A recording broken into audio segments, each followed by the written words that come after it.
And if you like the video or any other content on the channel, feel free to subscribe. We're getting closer and closer to 500, so subscribe if you like the content.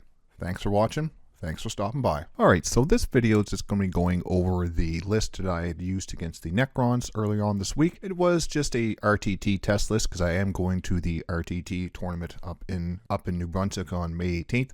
So this is one of the lists that I was thinking of taking, show you what the strengths and the weaknesses and just my thought process of building a Talons of the Emperor Detachment list for the Custodes. This list does have the Forgeworld Custodes tanks in it, but I do have a list at the end that has a little more plastic friendly list, so you can still bring this kind of list and still bring this theme to the detachment. So I'll show you guys that list at the end, just so something you can kind of build towards if you don't have the Forgeworld tanks. This is the actual list that I have for my Talons of the Emperor Detachment for the Custodes.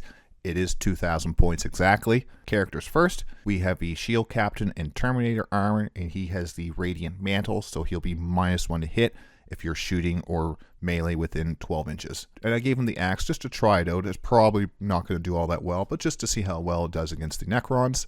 Blade Champion, and he has the Gift of the Terran Artifice just for +1 to wound in his melee.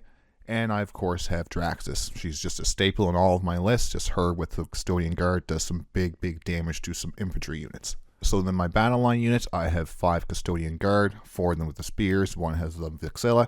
They're going to be going with Draxus, of course, just for that really good shooting. That you can double tap them once per game. With them and the reroll wounds if you're on objective paired with Draxus, you can really nuke some infantry units. Then I have 5 Custodian Wardens. They're going to be paired up with the Blade Champion. They have the 5 Spears, the Vexilla, just for the 1 extra OC on them, just making them OC3. I have 5 Alaris Terminators, all with Spears. And they're going to be joining the Shield Captain, just for the shooting and the melee damage that they can do. 2 Custodes Grav Tanks, both with the twin Arachnus Heavy Blaze Cannon, just for that big damage from long range. And then have them sitting there screening out my backfield some. I brought a Venerable Land Raider just for throwing those Terminators in, and then some tricks and stuff you can do paired with some of the stratagems in the list with this Land Raider and the Terminators. 3 units of Witch Seekers just for running around doing objectives, standing on my home objective, and just kind of maybe proccing that detachment roll, even though I'm not really building towards it. So we're going to go over just the actual synergy with the list I've built here. Special shout out to Nostalgia Drive. He pointed out, yes, you can use these battle tactics on your Shield Captain if you just selected to use it on your Shield Captain only. So if you say no, even if you have a sister's unit close to you, you can say no, I'm just going to use it on my one Shield Captain guy here. So yes, you can use a lot of these stratagems since they are battle tactics. I think 5 of them can be used for free. So this really brings the potential up for this list. It really helps you can double up in that reactive move. You can double up on the shooting stratagem. So once again, shout out to Nostalgia Drive just for pointing that out and just help confirming that, hey, yes, this detachment is a little more potent than we thought. Alaris Terminators with the Shield Captain. So I included the Land Raider, and this gives that unit a little potential movement, so you can get up a little extra movement up the board with the Land Raider, jump out with the assault ramp charge. But there's a real fun trick you can do with the reactive movement stratagem. You can actually move and then embark in a transport. Talent and pincer stratagem. The effect says your units can make a normal move up to 6.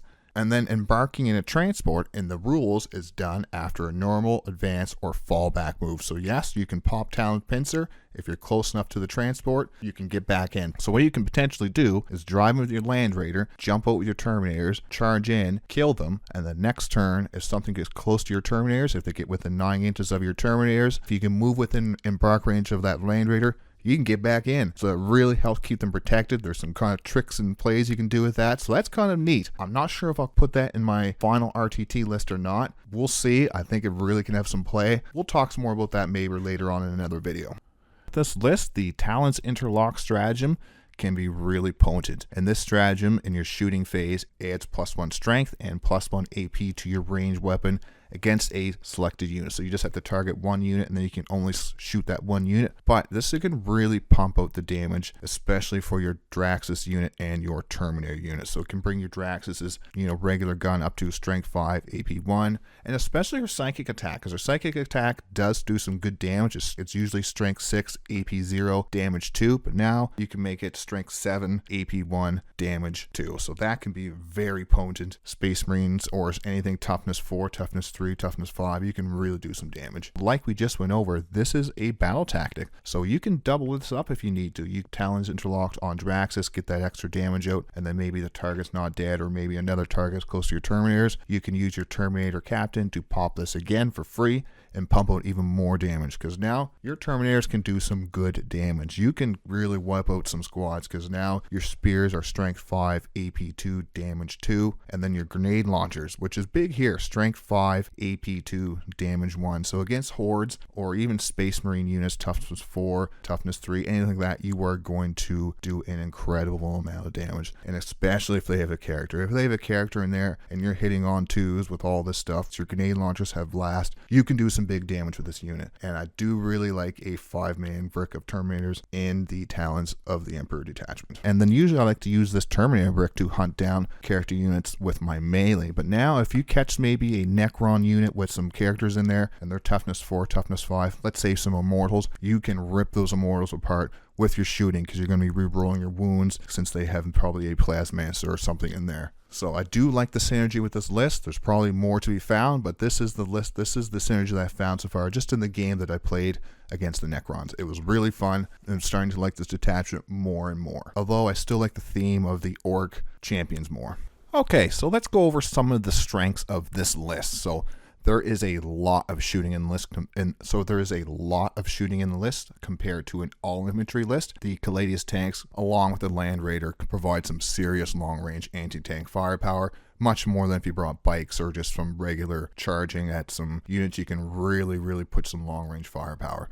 You don't have to worry about running up the field trying to charge them. Then you have Draxus and her unit backed up by the big brick of LRS Terminators. Using the Talons interlock stratagem just to give them an extra AP 1 and strength 1 can really pump up the damage of these guys. You can really take out anything T5 and under, they're being nuked by these Terminators or Draxus. The Land Raider, the Land Raider allows some extra movement with the charge threat, so you can kind of put your Terminators in there, drive it up, and with the assault ramp, you can charge over the Land Raider. The Talon Pincer with the reactive move stratagem, you can do some sneaky stuff with this. And then I have the Witch Seekers. They're great for early objectives. I love Witch Seekers for running up, grabbing secure no man's land, for grabbing extend battle lines, so I don't have to worry about putting my Wardens out or my expensive units out in the wind ready to be shot in turn 1. That way I can put these less expensive units out there. If they get shot off the board, it's not as big as a deal. Custodes tanks do provide some potential deployment zone screening. And that's something I usually don't have with an all infantry list. I'm usually pushing it all up the board. So these tanks do provide a little bit of screening against some of these deep striking units that might try to get in there, steal my home objective. I'm not focusing on the detachment rule at all. I'm more focused on the stratagems and the enhancements, just because the detachment rule for the 5-up feel no pain against mortals, it's only going to come up against grenades and tank shock, and the few things that's going to come up, it's not really going to be worth trying to put those units 6 inches within each other to try to get that kind of rule going off. And this really does free up some potential points to bring some more dangerous units and more list combinations that go with the stratagems and the enhancements more. So like every list, there's some strengths and there's some weaknesses. So the weaknesses of this list, there's less melee threat than previous lists. I can still pack quite a bit of a punch, but you rely more on your shooting to soften up the targets before you smash into them. You just don't have quite as much punch in your melee. Like the strengths, the detachment rule is very situational. The Witch Seekers are not going to benefit from the +1 to hit if you're close to another custodian unit, nor do I really think that 5-up feel no pain is worth it versus mortal wounds. If there's devastating wounds, I might be more opt to try to get my guys closer for that, because I do think 5-up against devastating wounds is pretty reasonable. But for now, against mortal wounds, I'm probably just going to ignore the detachment rule. If it comes up, awesome. If not, it's not that big of a deal for me. There's also not a lot of backline pressure into the opponent's deployment zone. In the battle report I used against the Necrons with this list, I started everything on the board. I didn't have anything in Deep Strike, and if you've noticed in any of my videos, I usually have a unit or 2 in Deep Strike just to have that rapid ingress threat. So I don't have that in this list. I might cook with that in another list that I'll show you later on. I think the one that I'm really going to center on for the RTT. And like all the detachments for this book, devastating wounds will tear us apart. Yes, it's the same for every other army, but the low model count with the high point cost really makes losing kind of a unit to Custodes, a unit of Terminators, big 325 points for 5 of them, just get combi weaponed off the board. It's a little extra painful. And I know 4-up against mortals and devastating can be a little oppressive. I think 5 would be better. 5, you can kind of play around that, because 4 can be unfun. If your army kind of centers around low damage but a lot of devastating and mortal wounds, say Thousand Suns. Thousand Suns, yes, can do a lot of damage, but they do center around mortals and devastating. So if I have an army that has 4 up against a lot of their damage, it kind of sucks the fun out of that. So I think a 5 up is more reasonable. Having no save against devastating wounds, pretty hard to kind of steer around that. You got to really know what units have devastating wounds and what not to let them get close to you, just because they will nuke you off the board. This detachment doesn't really have a good way to mitigate damage. If they get close to you, there's no way to -1 damage, -1 to hit unless you have Radiant Mantle. So it can be a little bit unforgiving. If you move yourself out in a shooting lane, you don't realize it, there's no real way to kind of get out of there unless you get close. And then maybe you pop Talon Pincer just so you can do your reactive move. But if they're kind of on there, if they know what they're doing and they get you caught out somewhere, there's not a lot you can do to mitigate the damage coming in. Have to hope for some spike to save rolls. Pray to the Emperor you don't get blown off the board. Or even get charged by a big, scary melee unit. They can take you off the board too, because there's no -1 to hit Catan anymore. So you do have to be careful of your positioning with this detachment and with this list. Like all my list videos, I do like to have a little bit of an idea what I'm going to be doing with my units. So I do have a primary unit category, a secondary unit category, and then last I do have an attack unit category, just so I can have a little bit of idea of what I'm going to be doing with my units in a game, especially RTT, where you don't know exactly who you're going to be playing, what you're going to be playing until you get to the table. Do want to have a little bit of a game plan so I don't always have to rely on what the opponent's bringing. And for the primary units, I do have my Blade Champion with the Wardens. They're just my most stable unit for these days for just taking damage. They do have enough threat with the Blade Champion and enough defense to hold on to a dangerous objective. I have Draxus with the 5 Custodian Guard, really good anti-infantry shooting unit, 18-inch lone op ability, allows you to hold that objective that's kind of closer to your deployment or furthest away from the enemy's deployment, just to allow you to get a little more use of that 18-inch lone op. And then of course I just have one of the Witch Seekers units standing on my home objective. And the secondary units are pretty simple in this list as well. I do have 2 of the other Witch Seekers units just running around for getting those early objectives, maybe screening. They do have a 3-up save and an OC of 2, so they can be kind of annoying to have around. Even just a single model can kind of cause some problems for the enemy. And then the Land Raider with the reactive move stratagem allows this thing to be a big defensive threat all through the game, no matter where you're on the table. If you're close to a custodian unit, you might be able to jump them back in if someone gets close to it. Great at screening and snagging the odd secondary objective with its high OC5. A lot of vehicles, like I have the Caladius tank, it's only OC4, so this OC5 Land Raider sometimes can make the difference when driving it onto an objective. Tank shock with the darn thing if you need to, as well as providing some decent anti-tank with the 4 las cannon shots hitting on 2s.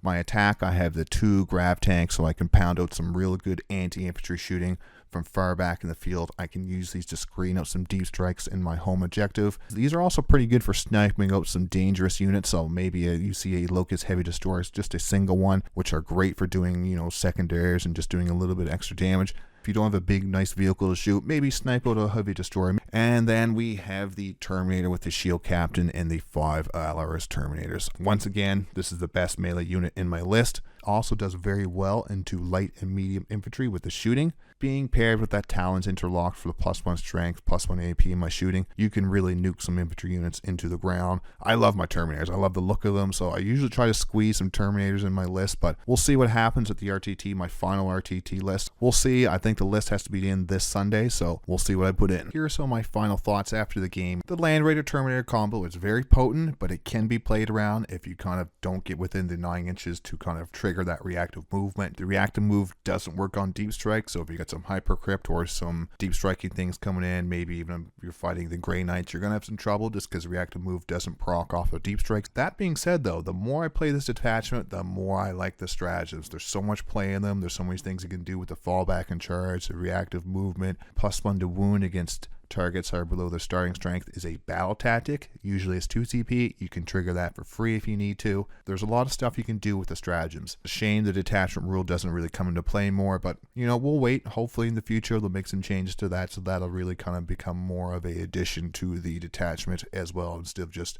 stratagems and enhancements.